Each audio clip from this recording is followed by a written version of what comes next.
శుక్రవారం కోల్డ్ స్టోరేజ్ల ముందు మిర్చి రైతులు ధర్నా చేపట్టారు. మిర్చికి సరైన ధర లేక కోల్డ్ స్టోరేజ్లలో నిల్వ ఉంచుకోవడం కోసం మిర్చి వాహనాలు బారులు తీరాయి.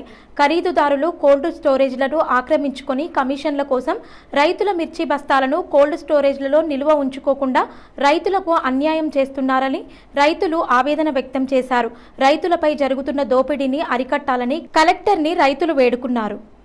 2 ఎకరాల మిర్చి వేసిన మార్కెట్కి తీసుకొస్తే 14-13 వేలు రేట్ లేదు. పూర్తిగా డౌన్ చేసి అంత దళారులు ఈ దుకాణపులు కానీ వీళ్ళంతా కుమ్మక్కై రేట్లు డౌన్ చేసి మరీ అద్మానంగా ఉంటాలని కోల్డ్ స్టోర్ తీసుకొస్తే ఇక్కడ కూడా వాళ్ళే లోన్లు చేసుకొని వాళ్ళే దింపుకుంటాను. కానీ రైతులే మాత్రం అక్కడనే దించలేరు, అక్కడనే అవుతాయి. రైతులు 2 రోజులు 3 రోజుల కాంచెల్లి నానా ఇబ్బందులు పడతారు. దాని మీద కొద్దిగా చర్య తీసుకోవాలని కమిటీకి కూడా మేము తెలియజేస్తున్నాం.